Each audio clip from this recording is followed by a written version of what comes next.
turn some stuff off.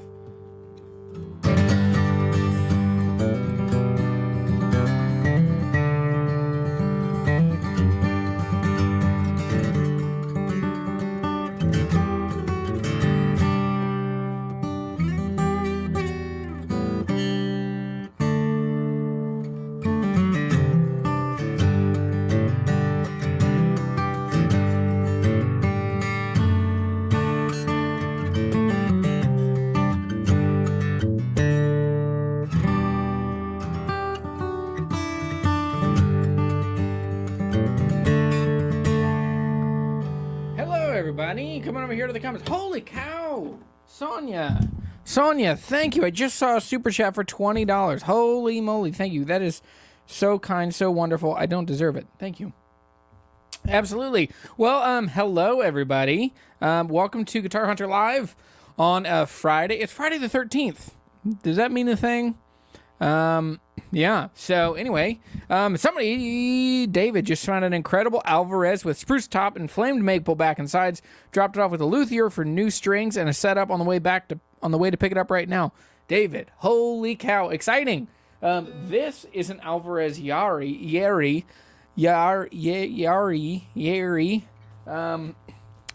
We're about to be an Alvarez Yairi dealer, and I need to work on my pronunciation. When I say we, I spent this week over at Hometown Music, and some exciting stuff is coming. So David also says, I have a Martin D10E. I really want a D18 or a D28 HD, but I want to be better at playing before I get one. That way it means more. Like I'll deserve it. Oh, you deserve it already. You're already there. I think if you want it and you can afford it, and we'll talk about it today, like some questions and some framing of how I kind of work through what gear I should buy and what I shouldn't. You like my Buc-ee's mug? Not a sponsor. I love iced coffee. If you do it right, it's just a little like chocolate milk. Daniel's here. Hey, buddy. Daniel, how are you?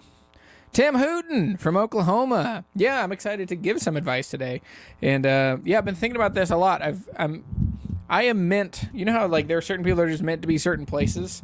As I've spent time in a guitar shop again over the last 2 weeks, working in a guitar shop again, I'm like, oh man, this is where I fit. These are the problems I can fix in the world. People feeling like they don't belong, that they don't know how to create music, that they don't know where to start with guitars.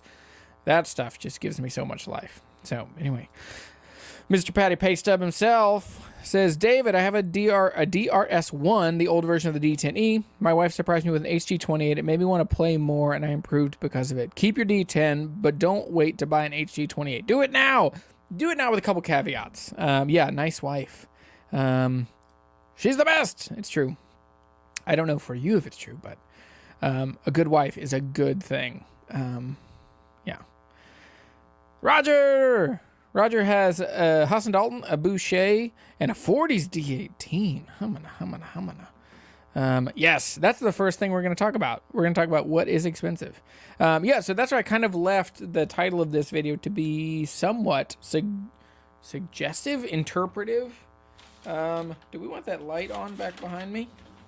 Where's my remote? What did I do with it? Hang on. Guys, I don't know if you're like me, but I have these drawers and they are just full of stuff. I need a pick guard, a packet of Splenda, a Fireball from Sweetwater, 2 sets of glasses, and a note to my wife that I haven't given her. Oh, don't look at it. I've learned this trick many times. Don't stare directly at it.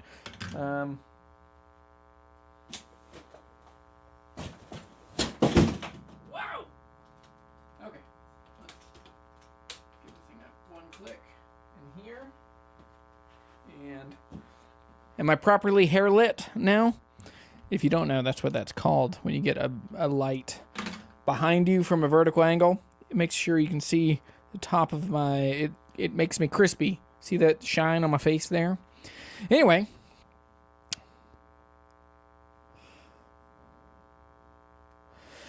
Hello from Northern Canada, Mr. Jeffrey Squires. El Jefe of the Northern California. North Canada. Canada, not California. A sad week for music. It is. We were listening to some Jeff Beck today in the guitar shop. Sonia, thank you again for the super chat. Yeah, the channel, the Guitar Hunter Live has no sponsors. I've never taken on a sponsor for it because I just want it to be us hanging out talking about guitars and to not feel like I have to say good things about particular brands, which I don't feel a ton of that. But it's, yeah, stuff like Super Chats is a pretty direct line to help me keep making these videos. So thanks. Oh, hi guys. Hi Jeremy. Just a little something to say. Thank you for your kindness. Absolutely. Thank you. It's really fun, like the names that I've seen for years on these. I was thinking about it today. We're coming up on the beginning of the 4th year. That's confusing. We're finishing our 3rd year of doing Guitar Hunter Live. We've done it almost every Friday. I think I've probably taken off like 10 or 12 Fridays over the last couple of years. But anyway. Darcel says, I've heard Jeremy say that a certain price point, you can't really hear a big difference in sound. That's a great part of it. The acoustic sounded great. Yeah, let me play some more. Rich, hey buddy. Rich, how are you, man? Raymond, Mr. Tube himself.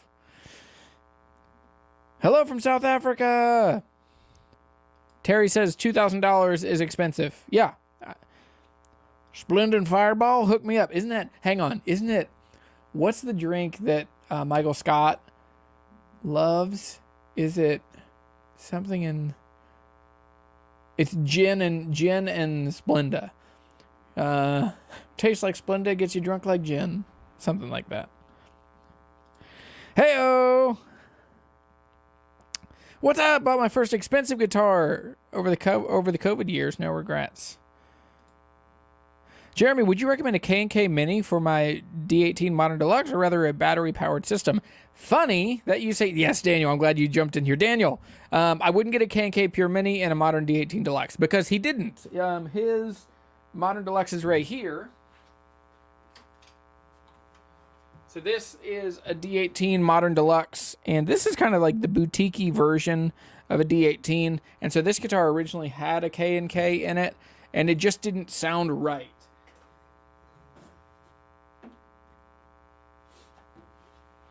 And, yeah, so it just didn't sound right, and so he ended up swapping it out to the LR Baggs Anthem SL, which to me it's a really, really, really good pickup. I've just put 3 of them in different guitars. I put one in my Ferk Vintage 2 OM. I put one in my Showalter OM. What else did I do the third one? Oh, the third one I haven't put in yet, and then the 4th one just went to Rich. So...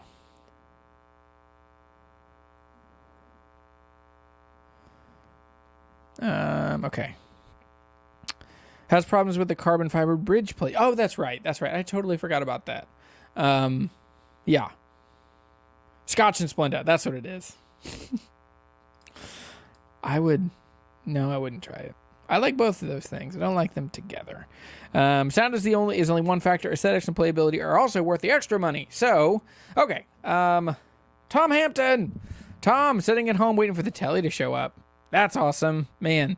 You're gonna love it. It's awesome, and I've got the fraternal twin of it here. Sup, y'all?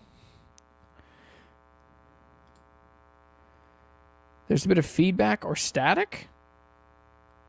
Are you guys? How's the audio sounding? It should be pretty straightforward. I did one thing differently this week, which is my internet is coming directly from the router over here. But everything looks good on my end. It looks like I'm hitting at -6 dB up to -3 if I really hoot and holler. Is it hoot and holler or hoop? Hoop and holler. My brain tells me it's hoop. Hooting and hollering and raising a fit.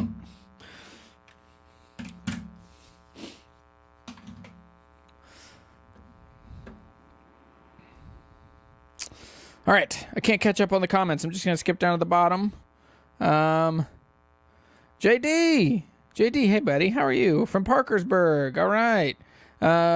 Hey Jeremy, happy Friday the 13th from freezing Syracuse. I've heard it's real cold up there. It's not too bad today. There's a buzz. Let me see. I just unplugged. I had a microphone in there. Low level hum or buzz. I hate everything. Okay. Going through universal audio. There we go. My microphone. And the cameras should be good. The settings. It does really bother me that this software that I use, the thing I keep coming back to because I like it is that I can like pull up comments like this. I can talk about stuff. Not bad except a light buzz. It has a hum. What is happening? I hear a 60 cycle hum perhaps. It might have gone away. Could it be lighting? Oh. I was running the DI from the Tone Master. Is it okay? Does it sound better now? I just turned some stuff off and I just jumped up to the most recent comments. Microphone. Nothing else. Okay. Still the same.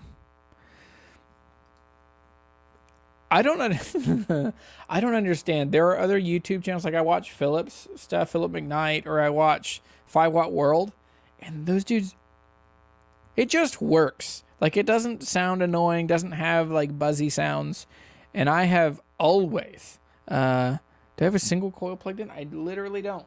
I have nothing plugged in. It is this cable.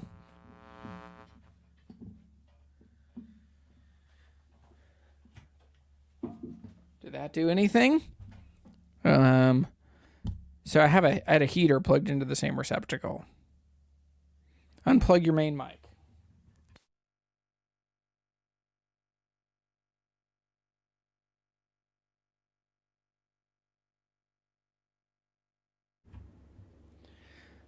Okay, so is it back now? Oh no. Okay. It was the heater for sure? That makes sense. That was pulling a huge amount of... Okay, yeah. Okay, got it. Guys, seriously, it drives me freaking crazy. The most annoying thing of making this live show is getting that nonsense all the time. For 3 years, I have lost. That's part of why I'm going bald, is that I just have had maximum stress in that stuff. All right. Let's talk about this guitar real quick, and then we'll jump into the conversation. Yeah. Okay. This is an Alvarez Yairi. I think this is a DY MR70 SB. So this is a 12 fret sunburst. It's a Sitka spruce top. It's incredibly tight grained Sitka spruce top, and then East Indian rosewood back and sides, mahogany neck, 12 fret slot head. This belongs to my friend Chris, who works at Blue Sprocket. And this is one of the guitars that we're going to be selling. We are an Alvarez dealer. We're picking up the Alvarez Masterworks and the Yairi.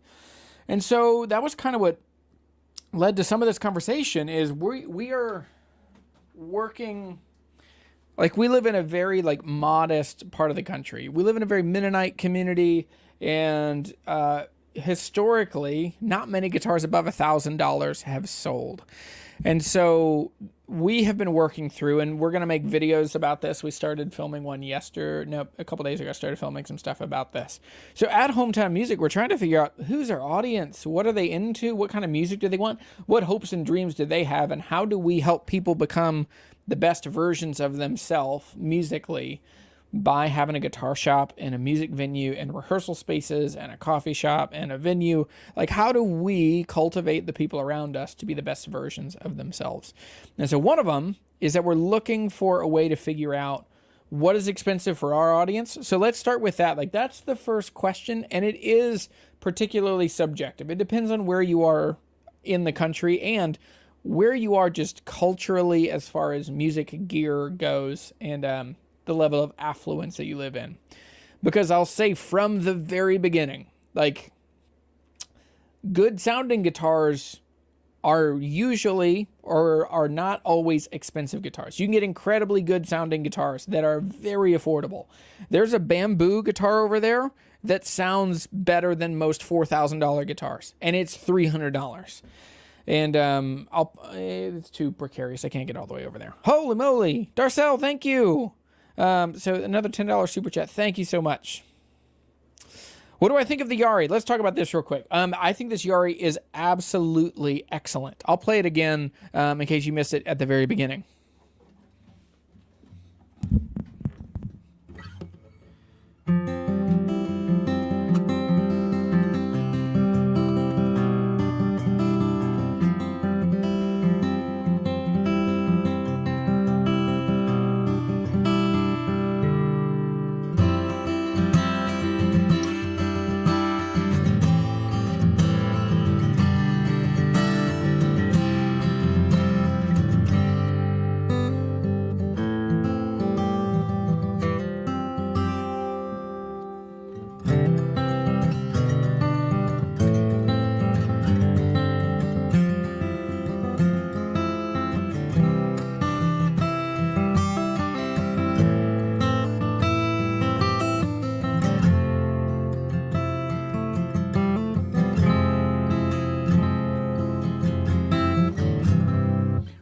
There are a few things that are more wonderful to me than that progression right there. It's so like beautiful and like cinematic, and it just transitions from like, I don't know, it feels like feelings.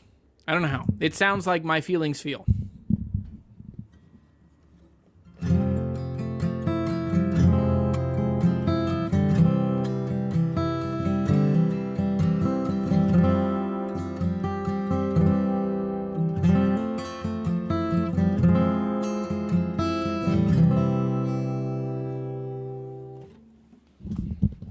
Yeah, there's a lot of compression on the mic because it's up for vocals. But, man, so it's that 4 minor thing, 4 to 4 minor. So it's a very wide nut. It's not very, but it is. My tape measure's in here.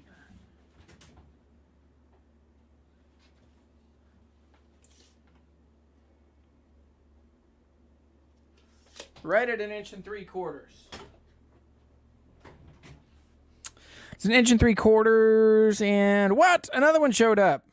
Joe, thank you. Joe with another super chat. Thank you so much. Okay, so overall thoughts on this guitar. To me, we're gonna carry these. I really like these guitars. I think for most people that are looking for guitars, the strengths that this one has. Now it looks like a very like folky kind of guitar, like a 12 fret dreadnought elicits Norman Blake, elicits like very articulate, but still very warm and bassy. And this guitar has the articulate stuff, but it doesn't have the bassy. And I don't mean that in any way. There's nothing muddy about the tone of this guitar. It is just pure. And that's the thing, as I think about my experience and my impressions of Alvarez and Yairi, they are articulate and bright and formidable.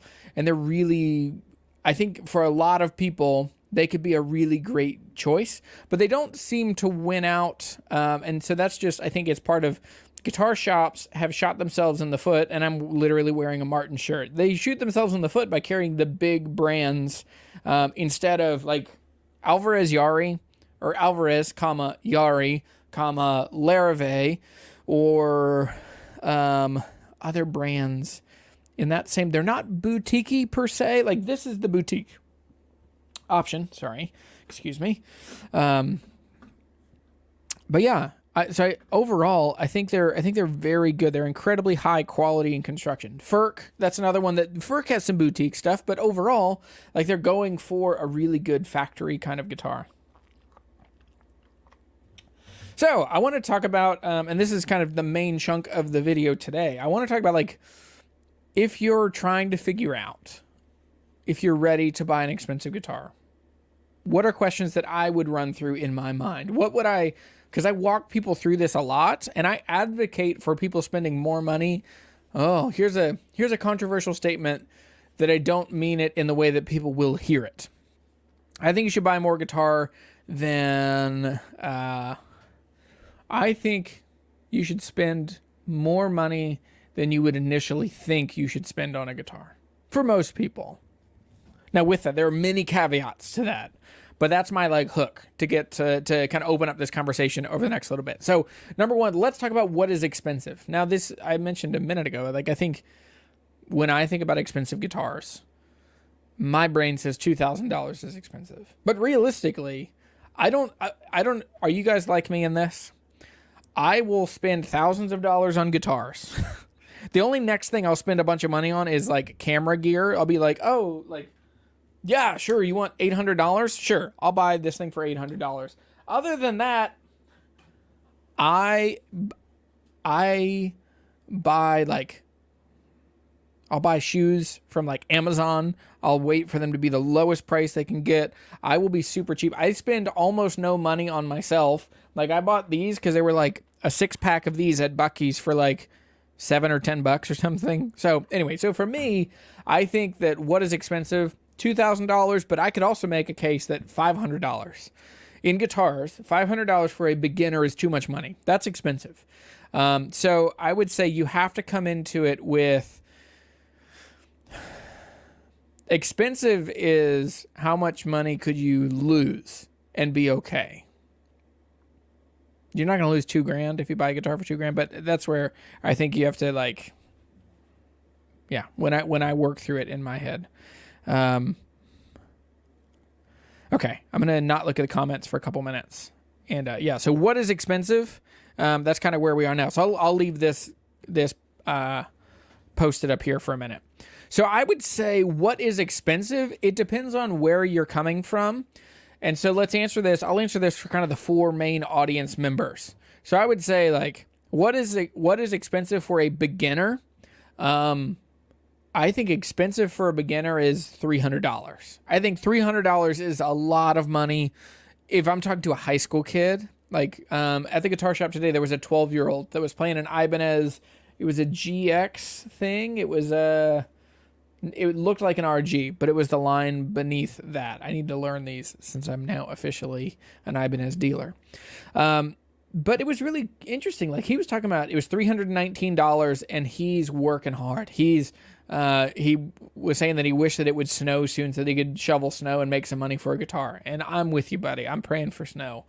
I think that's the best. Like, when someone works hard and they get to buy a guitar, it means so much more than like your parents just bought it impulsively when in the same weekend they bought this and a PS4 and you got a dirt bike. Like, I think working hard and earning things. And it's also great like when your parents help you. My parents certainly helped me a bunch.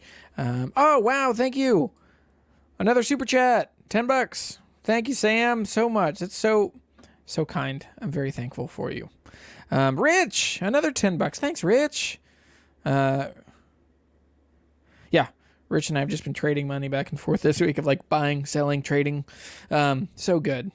Okay, so I think that for a beginner, $300 is expensive. Now, I think the next tier of this is going to be like an intermediate player, and all of a sudden we get to like, I think $750. $750 is expensive. When you're going from your first guitar and you move up from your first guitar, the next expensive guitar you would get would be $700. You know, think about you're moving into a PRS like an SE. What custom 24, like a standard 24, or 22, you know, like those middle priced, and middle is all relative, obviously, because it's in the middle. But yeah, that's where I'm like, I think as you work your way up. Now, what you start getting is, as you move up into the next audience would be like a prosumer level guitar where you're like, it's a professional guitar, but it's just kind of getting in there. I would put that up to $1,500. So if $750 is expensive for that next one, $1,500 puts you into D16 territory. Taylor, are the 3 series? I bet a Taylor, how much is a 314 these days? $2,200. Never mind. Okay. So yeah, I think $1,500 is where you get to the expensive. Now what you start seeing is like a $300 guitar a high school kid's going to buy a year later when they're ready to move up into an intermediate guitar, they're going to lose half of that money. Like, they're going to get down to $150 if they were traded in, which is why in that audience, that amount of guitar, I usually tell people, hang on to your first guitar for a bunch of reasons. Like, I still have my first guitar, which I have since just modified and tweaked and changed around so much. Like, my first guitar was this. This is a Tom DeLonge Strat. Now, mine did not start out as a Fender. This is a Squier. And so I've changed every part and piece on this. I most recently have settled on a Seymour Duncan Antiquity humbucker. That's not an Antiquity. What is this? This is a JB with a Mexican bridge that has been relicked, and then one CTS pot, and this has the Mythos treble bleed switch, the variable treble bleed, which is awesome, and a Switchcraft jack. So it's basically like pro parts and pieces here, but this is still my first guitar. But if I would have traded this in when I first got it, I would have gotten $150, maybe less. So as you move up, then I would say then when we're into professional grade guitars, I'd put them at $2,000. Now it's interesting. It's a shorter gap there. And part of this is just like a conversation that I'm having just and kind of working through this.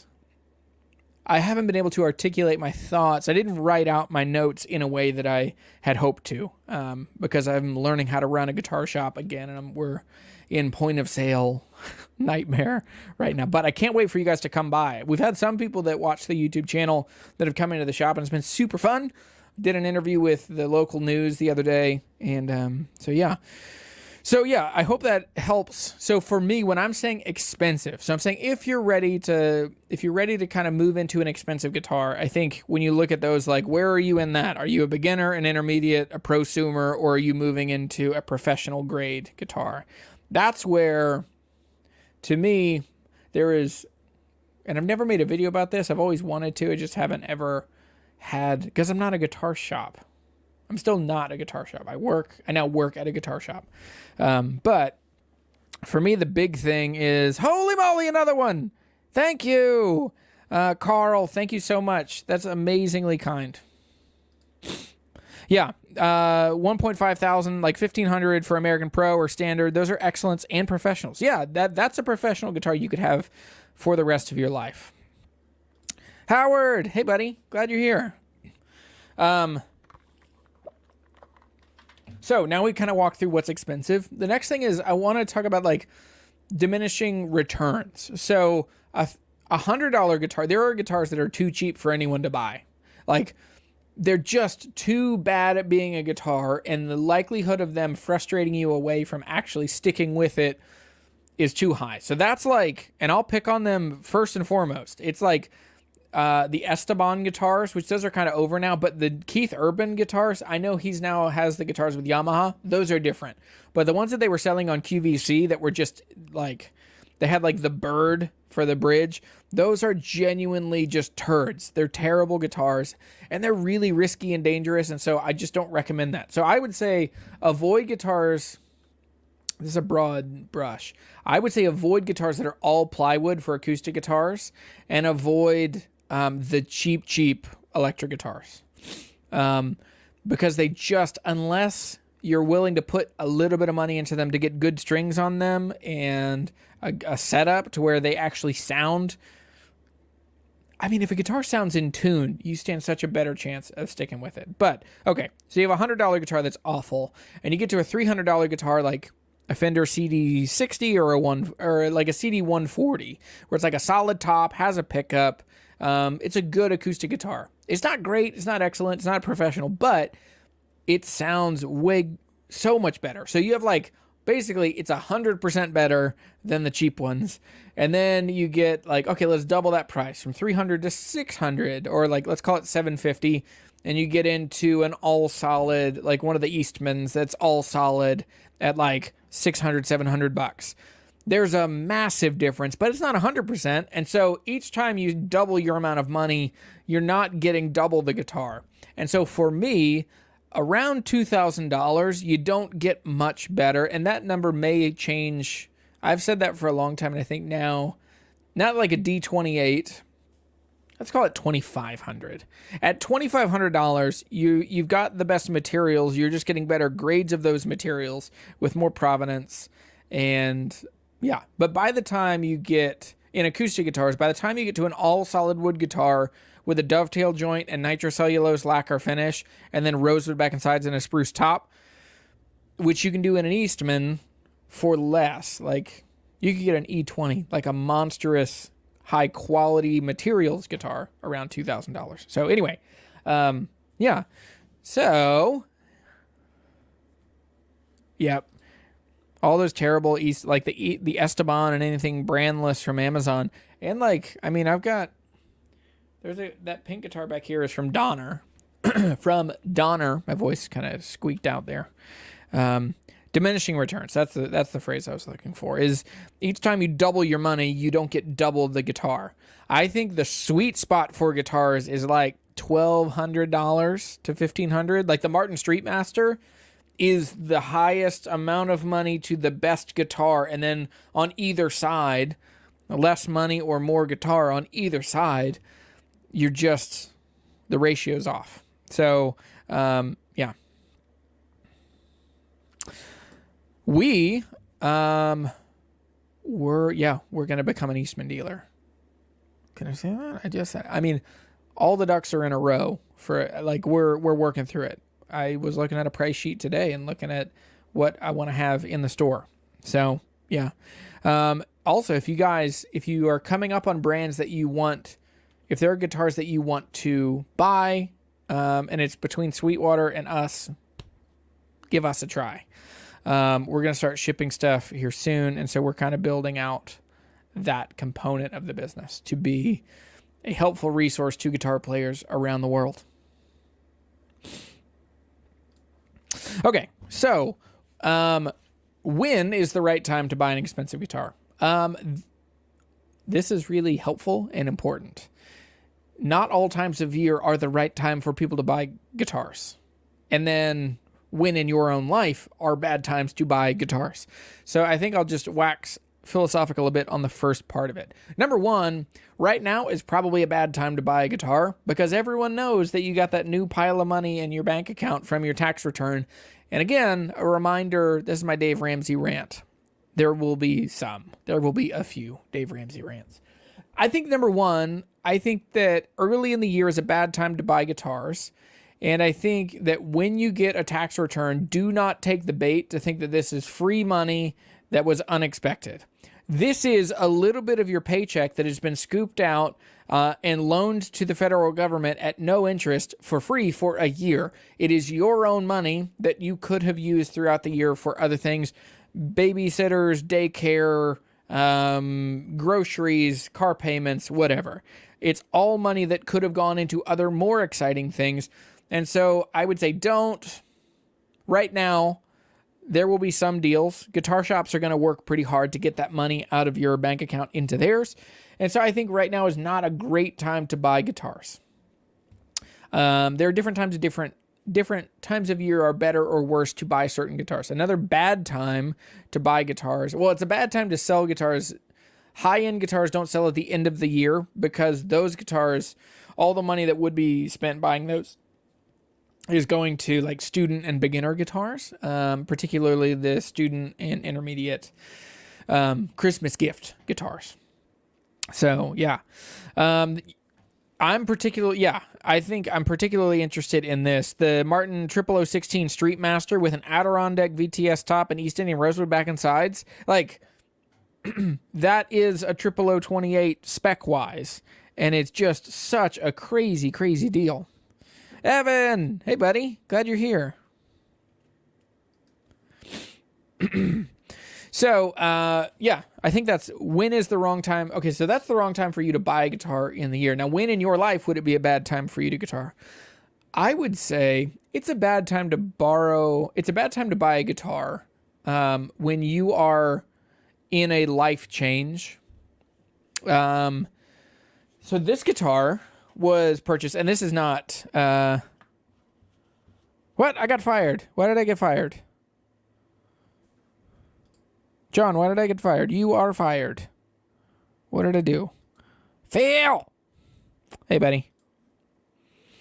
So this guitar was not a stress purchase. This was kind of a splurgy purchase that Chris made. So Chris owned a studio, in a mastering studio called Blue Sprocket. It was next door to the building that Hometown Music was in, and Harrisonburg Halal Market, and a barbershop and a couple other things. The building had a gas leak. It exploded. Instantaneously, the building was gone, and then within about 8.5 minutes, the studio that was next door had been blown, like the front had been blown in, and then the rest of it caught on fire from the explosion. And so within 8 minutes, everything was gone. All of Chris's guitars, all of his drum kits. He's a great drummer. He had a 64-channel Neve. It was like a 9-foot or 12-foot Neve control console. All of it was gone. And so with this, the first thing that Chris wanted was just a really good acoustic guitar. So he bought this pretty quickly. And so anyway, if you're in life transition, if you're about to have a baby, you just had a baby, if your kids are going off to college, maybe that's a good time. But I think you just have to think about when is the right time to buy an expensive guitar. I think one component of expensive guitars is that they ask people around you in your family, it will ask the rest of your life to accommodate it. I think expensive works out into causing tectonic shifts in your world.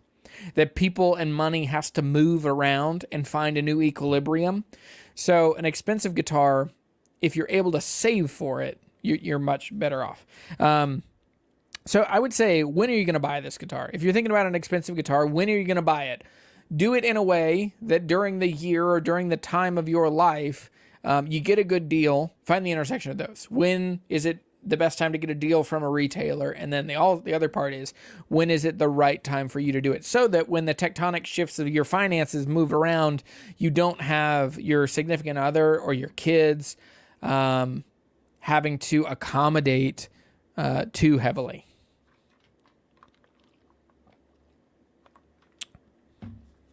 Terry, again, before I have to go, your gift, I'll put it up here. Your gift is helping people nail $1,000 to $1,500 used. What becomes a forever keep. Mine is the 0015S, for example. So Terry has an excellent Martin 0015 that he swapped over.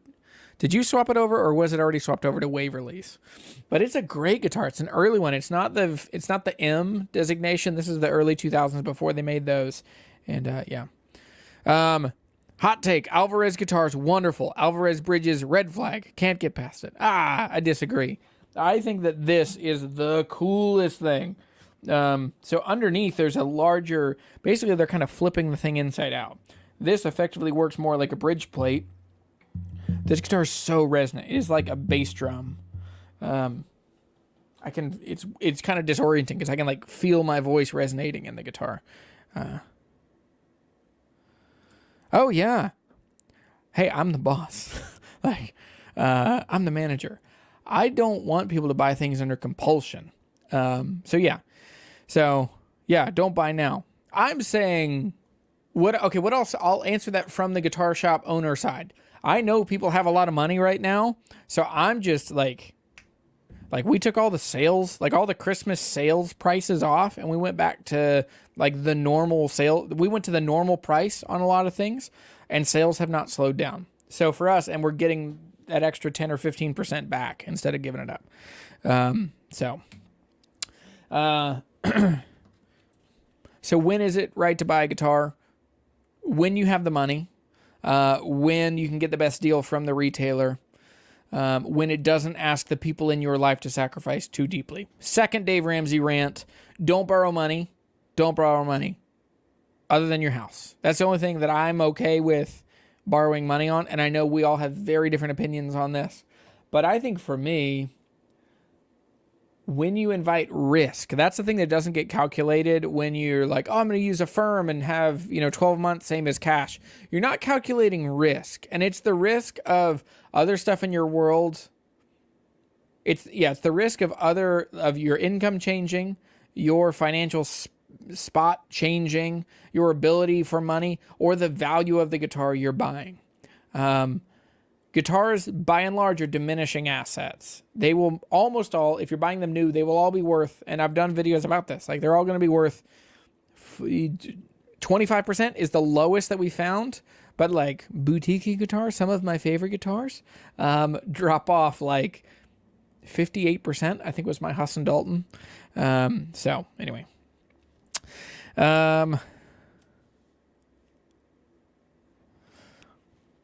My 0015M's SM's tuner broke off when I hit the floor. What tuners do you recommend as replacements? I'd like the high quality ones. I would do, Stu Mac has tons of really good options. You could get the Grovers. That'd probably be the closest like quality to money. Probably around $100, I would bet. Or you could save up and do Waverleys. But the Waverleys are, I don't know why I made a kissy sound. They're very expensive. Yeah. Don't borrow money for anything other than houses and cars. I also don't borrow money on cars, but that's becoming harder and harder.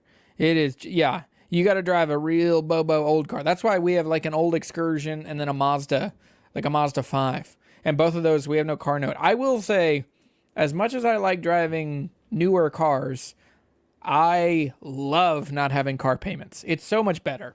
When you're not giving away, like for us, we had 2 small car payments and it still was like $500 or $600 a month. I remember the day I paid off my car and I realized like never again will I owe money on a car. So it's pretty awesome not having.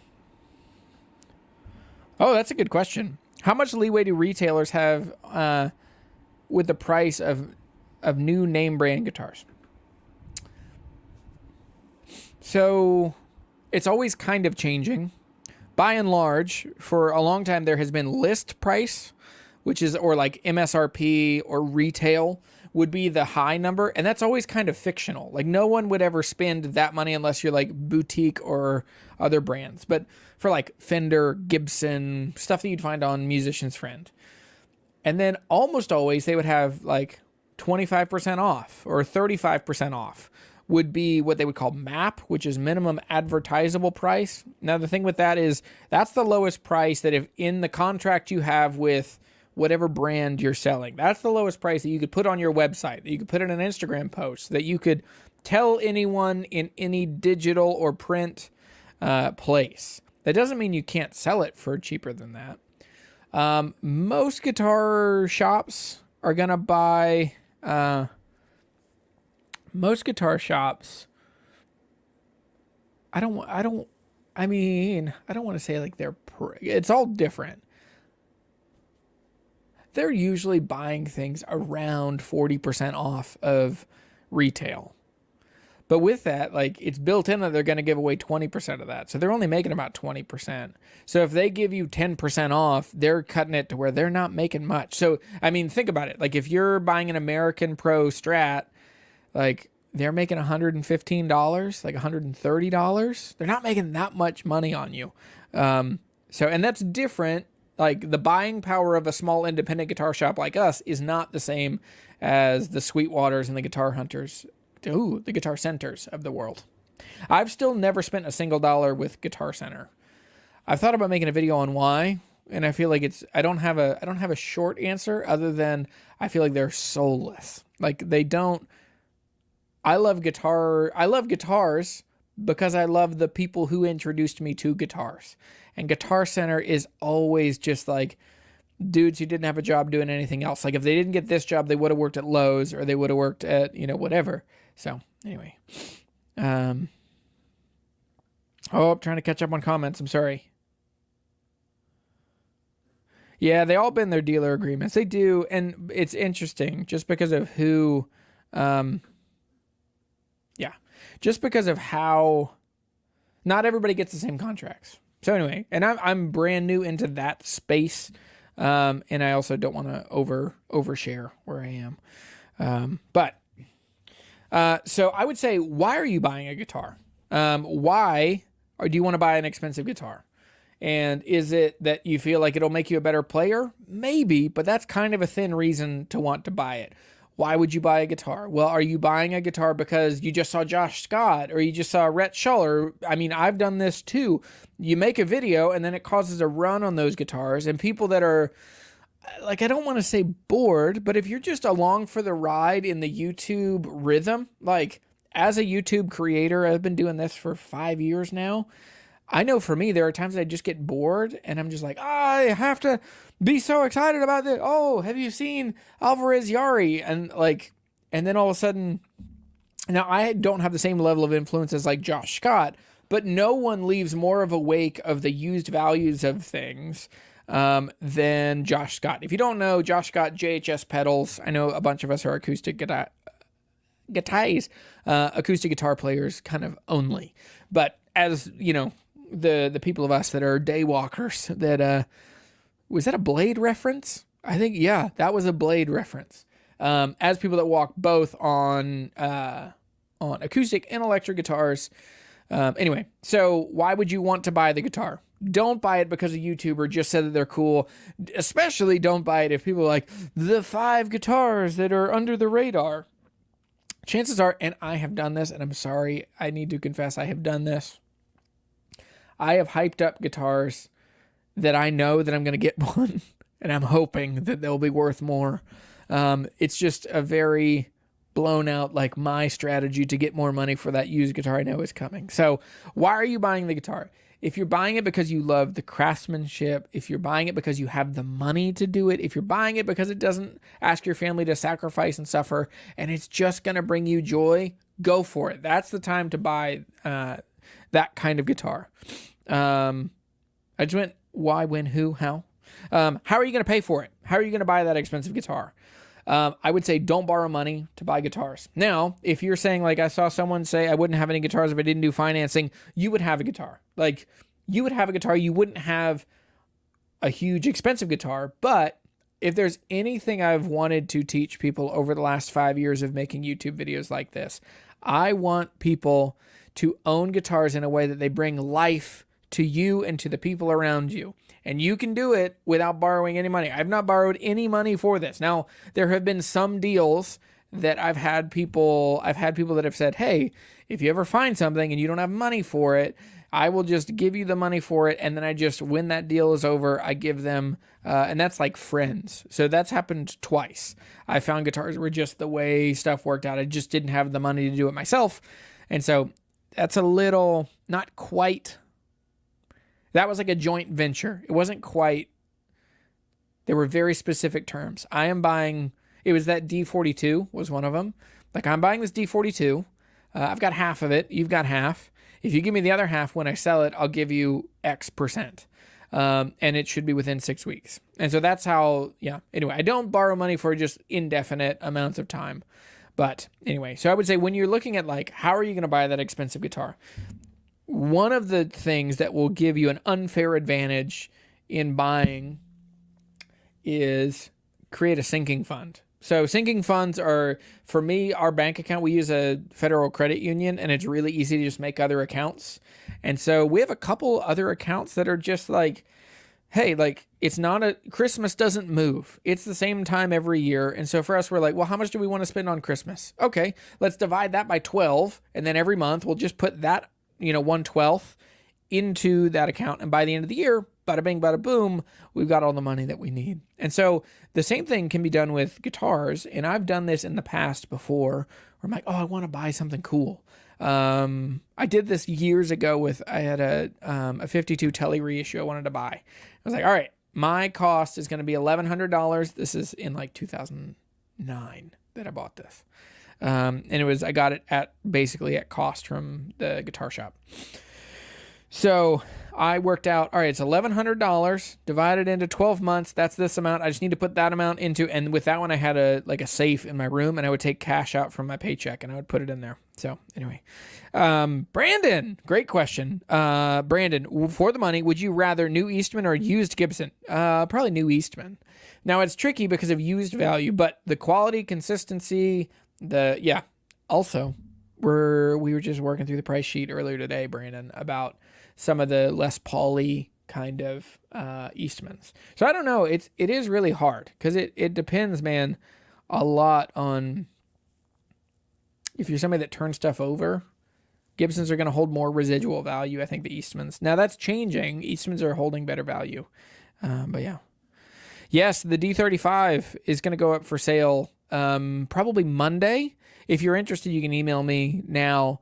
I'm going to put it on the website in the next couple days. I just finished the video. If you're a patron or a channel member, you already saw this video. It's a cool, I like how the video came out. I chopped it down so hard. I had like 40 minutes of me talking about the history of Martin Dreadnoughts and, you know, Rosewood and the laws. And I ended up chopping most of that out and just kind of hanging to talking about my D35 from 1969, what it is, what's wrong with it, every repair. There's a bunch of footage from Nathan Wright building it. And so, yeah. The Les Pauly, sure, that's the artist model we need. And it's if it comes in, the case could be like a biodome. You and me, Rich. Let's take over the world. Yeah, so how are you going to pay for that guitar? Work it out, save up money, buy guitars. I promise you, guitars that you work for that have a story to them, where, like, for me, where I'm like, hey, to buy that Tom DeLonge Squire, I had to mow a lot of yards. And I remember listening to Blink-182 on my headphones while pushing a mower and bagging grass and loading it into trash cans. That guitar means way more money. Yeah, means way more than the money it costs to buy it. And I'm just super proud of it. So I think the last thing to kind of land is Forest. Yes, they have. They have gone real expensive. That's part of that. That's mostly why I sold it. I wish I wouldn't have sold that one. I wish I could have kept it. But when I can double money, I'm gonna do that. So New Eastmans will be consistent, so you can be more confident that if you test one out in a store, the other ones would be similar. Well, if you test one out in the store, try and buy it from that store. Just saying. Used Gibsons will vary, so don't buy an untested one, or buy from like a retailer that you have a return policy. Sweetwater's really good at that, and I'm still like, even though I'm now working at a guitar shop, I'm still doing a lot more. Like, I'm still doing stuff with Sweetwater. I'm hoping to get them to sponsor an idea that I have coming up. So, all right. So that's overall, when you're considering buying a used guitar, you have to work through your goals. Listen, the score goes up when you start. Oh boy, the wheels fell off as I was saying that. The score will go up when you start keeping score. I think a lot of us end up just kind of meandering through our guitar life, and we do this with a lot of our life. Now, listen, I'm not that good at setting life goals, but I continue to try and find myself in the right rut. I know that when I'm in the groove is when I look forward at my life and I'm daunted by the things that are being asked of me. But when I look behind me, I'm really proud of the success that I've had before. When I think of my guitar collection and my guitar life, for me, I have very specific goals. I want to discover creativity. I want to make new music. I want to have a guitar collection that doesn't cost me anything, that is worth more than I have in it. And yeah, so I never want to buy a guitar that's going to cost me money. And thankfully, my guitar collection year over year over year has made money. Now, it's not a huge, like, super profitable endeavor. But for me, and I understand I'm probably not the norm, but my advice is if you're going to buy an expensive guitar, it has to fit into the larger goals you have for your guitar playing. Is it you want to pick up a new genre or a new style? And this expensive guitar will kind of be this pasture of bright green grass that you could kind of really take off and you would learn new things. So, as I've thought about that, like when I'm putting more money into instruments like mandolins, where I'm like, I'm an okay mandolin player. And like, I've got a mandolin coming tomorrow, that Tom and I made a deal on. And, yeah, so for me, I think pushing out, like, you can invest into an instrument that would give you new endeavors and new excitement, and make you a better player. So yeah, think about your goals. So yeah. Dylan Talks Tone says it's not the money, but the smiles. I think that's true. Ooh, Daniel, it's a Northfield. I'm finally getting a Northfield. It's a natural top. It's an A. It's like an A5, and it's going to be awesome. It'll be here tomorrow.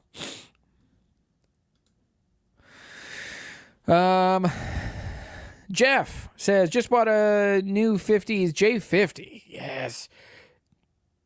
Gently used with a factory warranty for $22.99.99. It's the most expensive guitar I've ever bought. It's a beautiful tone and cannot wait to see it age and open up. Man, you're in for a journey. And it's super exciting that you well, this sounds bad. It's exciting. It's wise that you let somebody else lose that top 30%. And now you get to just have it. And, like, it will be with you for a long time. And it will almost always be worth more than you already have. Ooh, yeah, you have a great Collings mandolin. Don't know if we'll ever sell our Collings MF. You shouldn't. Used Collings or new Waterloo. I found one. Well, the new Waterloos still aren't that expensive. They're selling for more used. They're like the F-150, or they're like a car right now, selling more used than new.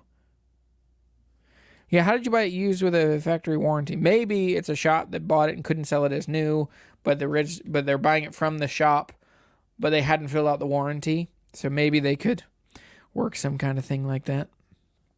Oh, yeah, your used Collings. Gibson LG2 around 1,100 pounds. Wait, hang on. 1,100 pounds USD. How much is 1,100? 1,100 pounds. Okay, it's like $1,345. I don't know. I don't understand the question completely. But, yeah, that sounds, those, like, I haven't seen an LG2. Is it an old one or a new one? I haven't seen old ones under $2,000 in 10 years.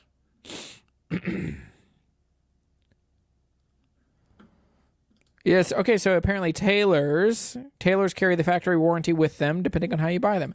I think a lot of manufacturers will lean into. I don't think warranties mean that much. Cue Tommy Boy. I think that warranties, by and large, if a brand wants out of it, they'll get out of it.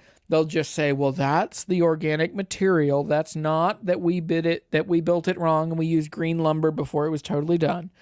Like, I think the warranties overall are a bit, they're a marketing thing more than they're an actual customer assurance kind of thing.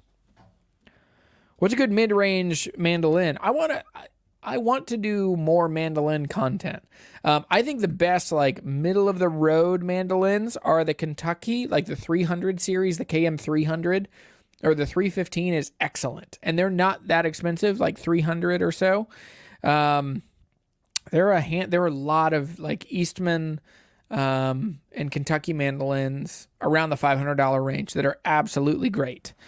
I think once you get up around $1,000, like my Kentucky, I have a KM 700. I'll now have 2 mandolins. That's awesome. I've never done that. 3 if I count my Pano octave mandolin. Should I feel weird about putting a strap button on a boutique guitar? I literally was having this conversation. It's not a boutique guitar. But I was having this conversation with somebody that had an old Guild. He's like, I don't know if I should put a strap button on. I was like, I have put strap buttons on everything. Like, I put strap buttons on guitars all the time. The only ones I ever get any kind of, like, that it concerns me are, like, old Martins. Like, the D35 from 69 that I have doesn't have a strap button. And I think the other part is what really bugs me is when the aesthetic is so wrong. When it's a bright, shiny chrome, I don't know what's happening. But when it's this, like, bright, shiny strap button on, like, an older guitar. So I keep a little medicine bottle that has, like, anytime I get a guitar that it doesn't matter what strap buttons are on it, and the strap buttons are on it are, like, old and funky and worn out and tarnished and patina, I'll take those off and put new ones on. And I keep my medicine bottle of old ones, which I have depleted recently. And I'm down to now where I only have, like, weird ones. And yeah. So especially on, like, a lot of old Ks would have gotten old Gibson style strap buttons. And so I used to just swap those out all the time. Brandon says, I think I've made the decision to sell my Martin Custom Shop 0018 with sinker mahogany and Adirondack top. It's a 2019 and fantastic condition. Paid $3,400. Well, I don't think you'll struggle. I think, okay, the other thing is, like, try to not sell stuff when you have to. Like, the worst thing for sales is when you need it. I would say if you've made the decision, it doesn't sound like you're under the gun. Yeah, doesn't sound like you're like under the gun to sell it. So if that's the case, I'd hang out there. Those are super cool. I know that Gruen has stopped selling. They've run out of the new ones. So I would just take the best pictures I can, write the best description, and get it listed as many places as I can get to find the buyers that went to Gruen and they don't have them and now they're looking for one. Don't sell it for $3,000. I would hang on to it. To me, that's a $3,500 guitar. So hang in there. What about the Washburn mandolin you had? It was okay. It was about the same quality as those Kentucky, like the KMs. I just have, Washburn has been so affordable for so long. And when I say that, I mean like affordable in the cheap way, that it's been a struggle for me. Whoa, John, I just saw this. But my D18 Golden Era was bought new at closeout sale for $2,000. That's the most trouble I ever got in working at a guitar shop years ago. I sold a D18 Golden Era. One of the tricks I had seen my boss use that I had never used was, hey, I'll take sales tax off of it, which is at the time was 4.5% in Virginia or in Harrisonburg where we were. And so for us, it ended up being like I gave away, like I sold it basically at cost. I think I sold it for like $2,350. And that should have been a $3,000 instrument. Takamine EF360GF is going to be my next one. Cool. I know nothing about those. So anyway, let's land the plane, close it out. So a couple exciting things happening in the guitar space. The Dream Guitar Challenge is happening. And why don't somebody buy my Guild? It's a great day to buy a Guild S200 Thunderbird. It's super cool. It's white, and it comes with, I'll throw in one of these, which most of these have sold, but it's a proper new old stock Burger King patch. And this is, if you worked at a Burger King in the 70s, or this is the 80s, you would have gotten to wear one of those on your clothes. And so now you can put it on your guitar strap or on your clothes or on your gig bag. Who cares? Just buy it. But so somebody buy the... it looks like somebody's looking up. Yep. But, so the Dream Guitar Challenge is happening. I've got other videos coming, and we're going to start making more videos around us getting our head around how to run a guitar shop. So all those videos will start coming out. Eventually, we'll spin that off probably into a YouTube channel of its own for Hometown Music. But in the meantime, there's a Hometown merch. So if you want a shirt or a t-shirt or any of that, let me know. So, yep.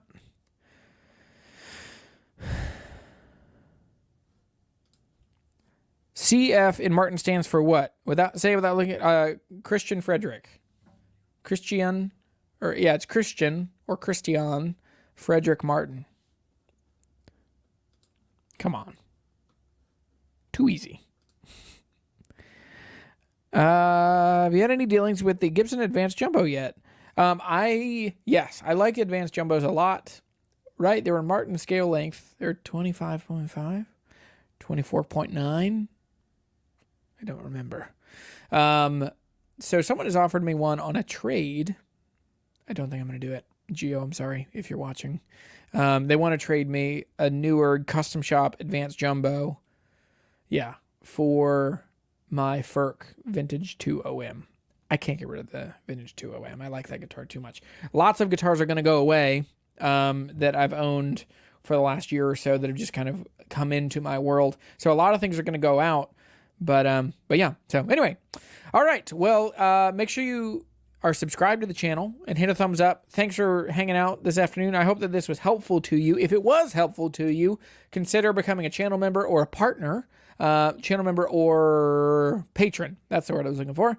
Hit a thumbs up on the video, subscribe, already said that, and go check out the shop, buy some merch, buy some coffee. More beans are coming. They're getting roasted by my neighbor Phil. And Life is good. Have a great weekend, and go fill the world with music and friendship. Thanks for watching. See you later. I'll play this for a minute.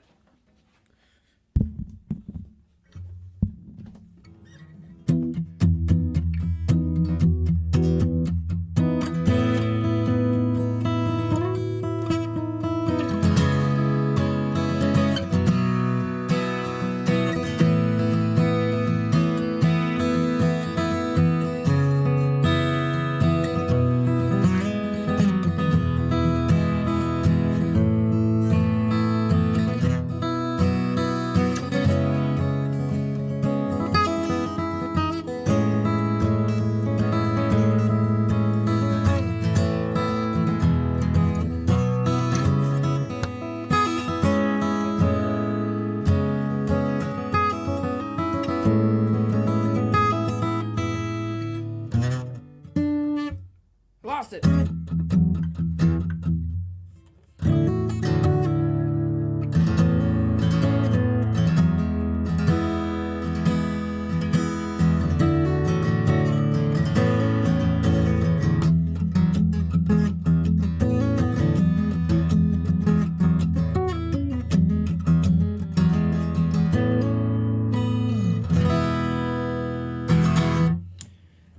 Thanks for watching. See you guys later. Thank you to everyone that gave a super chat this week. You guys are the best. Thank you.